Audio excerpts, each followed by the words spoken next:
शेतीमध्ये AI तंत्रज्ञान खूपच वाढत चाललेलं आहे।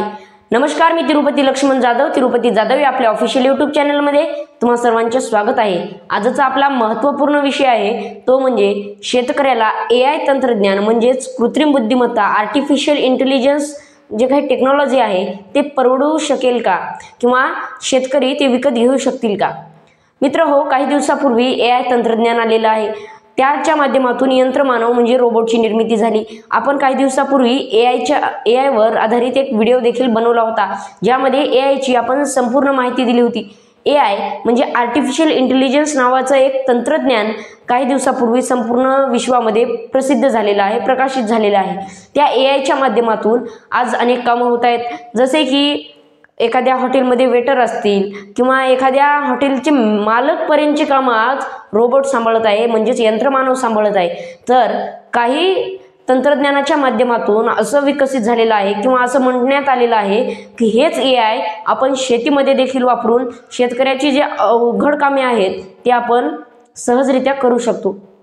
हे खरं आहे, जो काम शेतकरी करू शकत नाही तो देखील यंत्रमानव म्हणजेच रोबोट AI करू शकतो, परंतु शेतकऱ्याला ते विकत घेण्यासाठी परवडेल का याचा देखील आम्ही विचार करणं गरजेचं आहे। आज एखाद्या शेतकऱ्याला एखाद्या सावकाराचं 4 ते 5 लाख रुपये कर्ज असेल तर त्याचा फेडणं होत नाही, त्यासाठी आमचा शेतकरी आत्महत्या करतोय।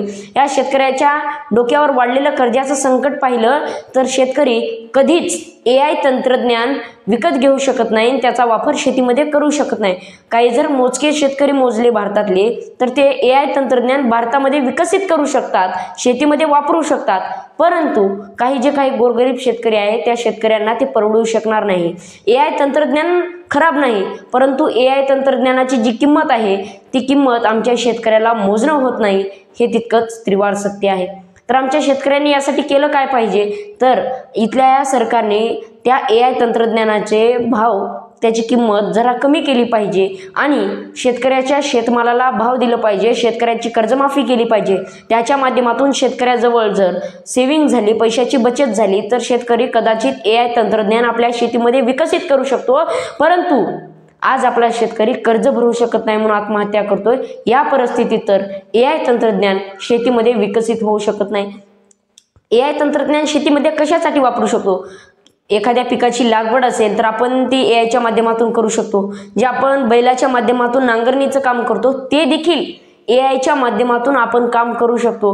किंवा एखादी मोटार चालू करायची असेल, बंद करायची असेल तर शेतकरी घर बसल्या AI तंत्रज्ञानाच्या माध्यमातून करू शकतो। एखादी यंत्रमानव जर विकत घेतला तर 1 ते 2 शेतकऱ्याचं काम तो सहजरित्या शेतीमध्ये करू शकतो, परंतु हे AI तंत्रज्ञान आमच्या शेतकऱ्याला विकत घेण्यासाठी परवडेल का याचा देखील सरकारने विचार करणं गरजेचं आहे। त्याच्यावरच्या जे काही कर आहे ते शेतकऱ्यांसाठी फक्त आणि फक्त शेतकऱ्यांसाठी हटवून, त्यावरची GST जे काही टॅक्स आहे ते टॅक्स हटवून आमच्या शेतकऱ्याला कमी किमतीत देण्यात यावं आणि शेतकऱ्याची कर्जमाफी करावी आणि त्यातून शेतकऱ्याच्या पिकाला भाव द्यावा, म्हणजे शेतकऱ्याजवळ पैशाची बचत होईल आणि AI तंत्रज्ञान शेतीमध्ये विकसित होईल।